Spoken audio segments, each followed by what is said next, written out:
Desórdenes inflamatorios de la órbita. Un desafío al que se enfrenta el cirujano orbitario es hacer la distinción entre una infección, una neoplasia o una inflamación. La tomografía computarizada o la resonancia magnética de las órbitas pueden ser útiles para llegar a un diagnóstico, ya que la inflamación orbitaria puede producir patrones característicos que se identifican fácilmente. Sin embargo, lo más frecuente es que el diagnóstico definitivo dependa de una biopsia de tejido. Vamos a iniciar hablando sobre la sarcoidosis. La sarcoidosis es una enfermedad inflamatoria sistémica de etiología desconocida que se caracteriza por granulomas no caseificantes en el examen histopatológico. Puede afectar a casi cualquier órgano, pero afecta más comúnmente a los pulmones, la piel y los ojos. Es más frecuente en mujeres, afroamericanos y europeos del norte y suele presentarse entre los 20 y los 40 años. La afectación orbitaria es menos común. Cualquier estructura axial ocular, incluida la glándula lagrimal, el saco lagrimal y los músculos extraoculares, pueden verse afectados. En las estructuras oculares, el sarcoide causa con mayor frecuencia uveitis anterior y nódulos conjuntivales. Algunos pacientes con sarcoidosis orbitaria no requieren tratamiento y solo son observados. Sin embargo, aquellos con afectación orbitaria o sistémica más grave pueden necesitar tratamientos con corticosteroides sistémicos o agentes inmunosupresores. Se deben descartar también la tuberculosis e infecciones fúngicas antes de iniciar la inmunosupresión.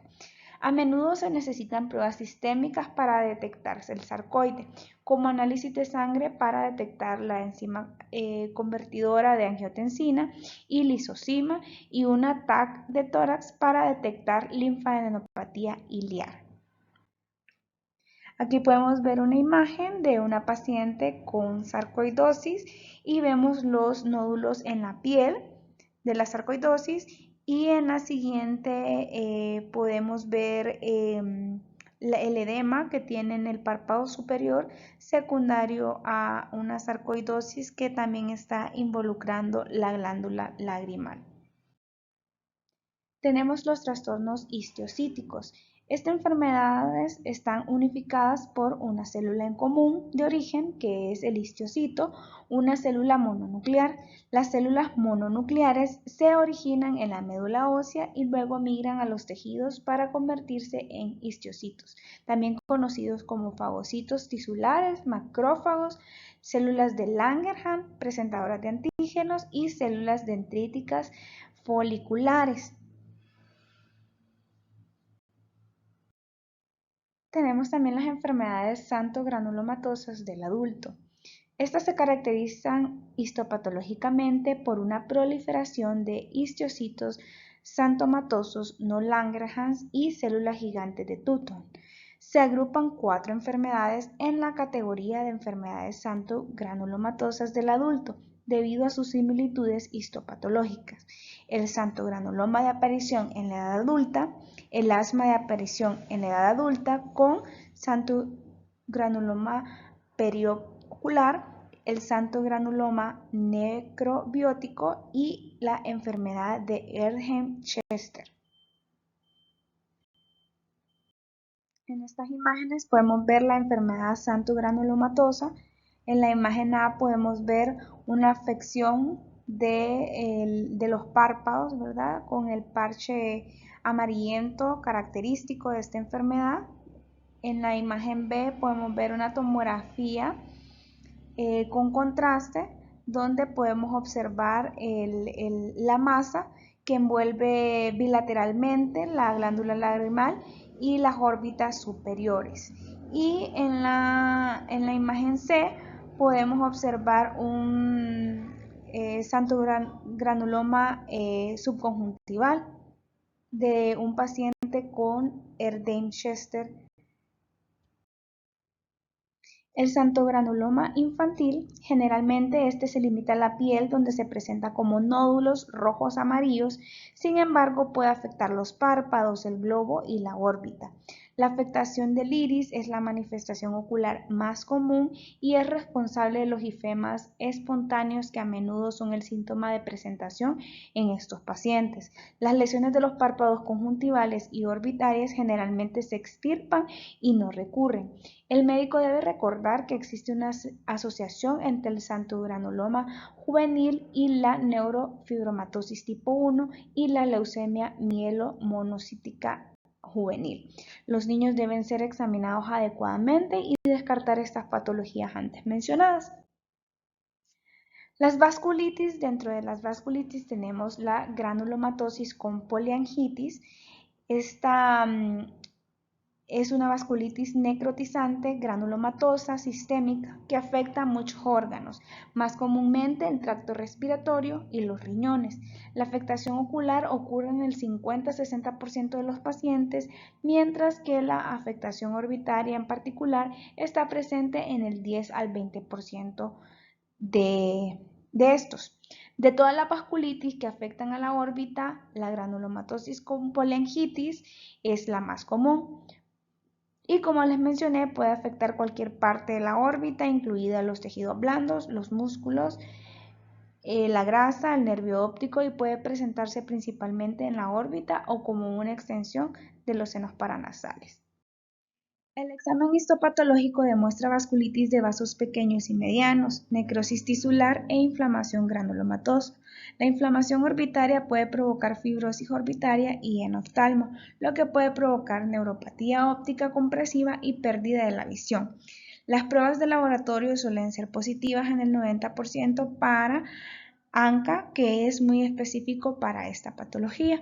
Tradicionalmente, los pacientes han sido tratados con corticosteroides, ciclofosfamida, metotrexato y o azathioprina, pero ahora se utiliza con mayor frecuencia el rituximab.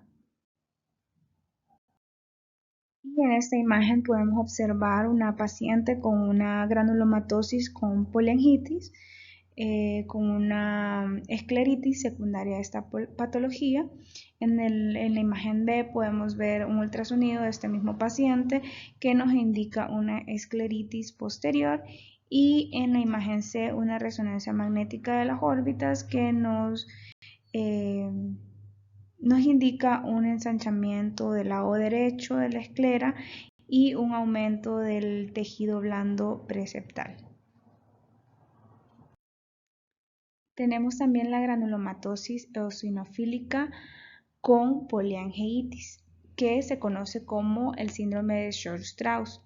Es una enfermedad alérgica sistémica caracterizada por asma, rinitis alérgica, eosinofilia sanguínea y vasculitis granulomatosa necrotizante de los vasos sanguíneos pequeños y medianos.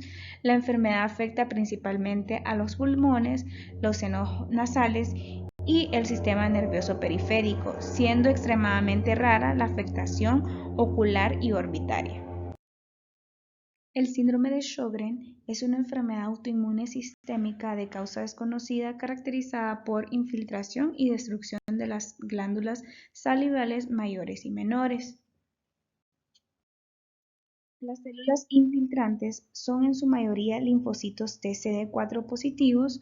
La destrucción de las glándulas salivales y lagrimales provoca sequedad de la boca y ojos. El diagnóstico generalmente se realiza mediante el estudio de anticuerpos elevados, así como signos de inflamación y destrucción de las glándulas salivales en la biopsia.